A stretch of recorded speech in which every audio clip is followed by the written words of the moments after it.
edge of the world. We're so close. Well, we have a bit of a crisis on the bench at the moment. This is my Mac Pro mid 2010, which I've kept alive for all these years. And recently I've been experimenting with OpenCore. I managed to get monetary on it successfully, and the main reason was to get the surround support that the OS now supports for Atmos. And now they have increased Atmos support in Ventura. I tried to use OpenCore, but it would only work with this graphics card. It wouldn't see the RX 580 at all. I couldn't really work out why that was. Luckily, this is my Ferrofish A32, which I use as my converters. So that's part of the puzzle solved. And the sound card that I use is a PCIe RADAT made by RME. There's 32 channels on the ADAT ports. Half of them are split up onto this daughter board here. And I also have the word clock expansion as well.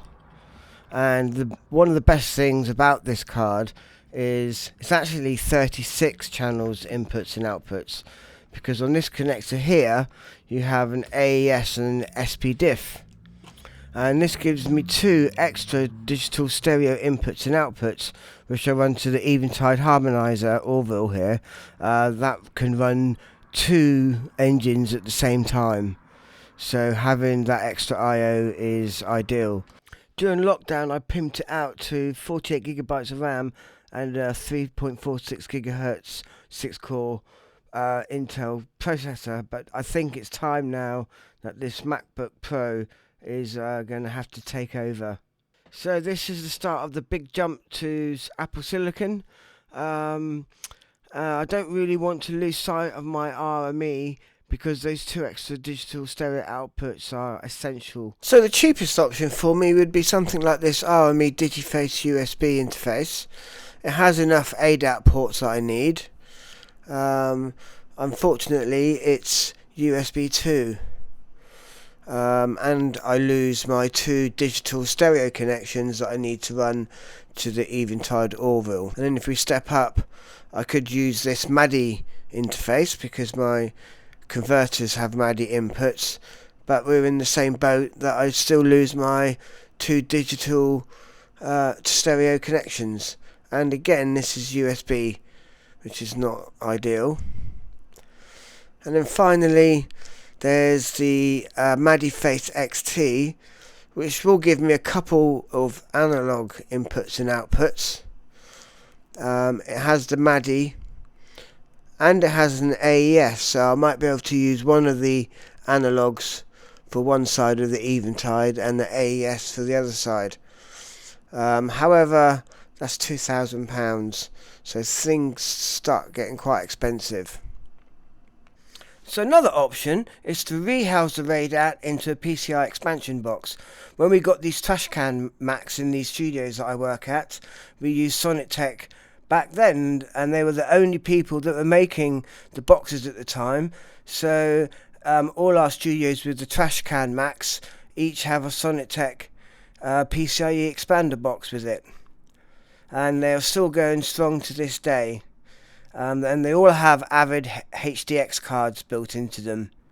This is our critical listening room with the Brystons and IB1s. And even in studios where we don't have the Mac Pros and we have the Mac Minis, they're housing these Sonnettech housings, which have proved to be reliable since the day we got them. So it's very impressive stuff.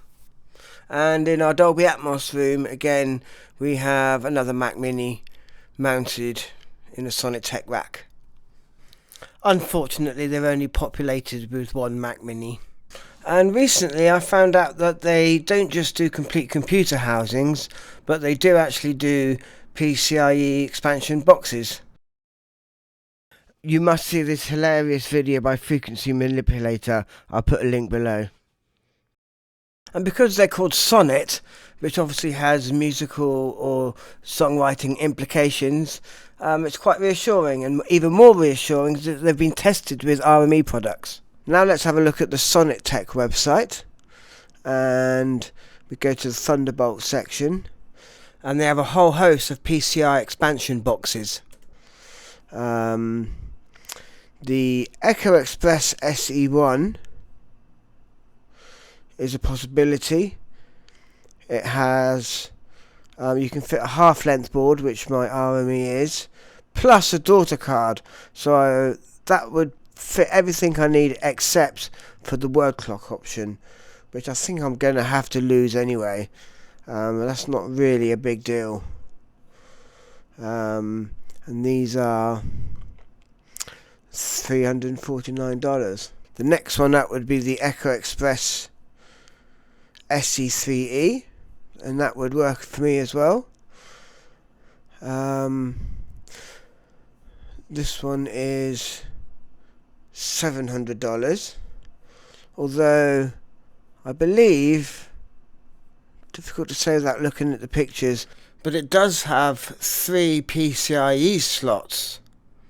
I would have enough space to fit all my extra daughter boards, which would be really nice. And going up the chain, the Echo 3 desktop, Thunderbolt PCIe expansion system, and that looks like it has 3 PCIe slots. So having this extra card in will give me 2 NVMe SSD slots, which could take you up to 16 terabytes, which is really going to be handy for storage on the MacBook.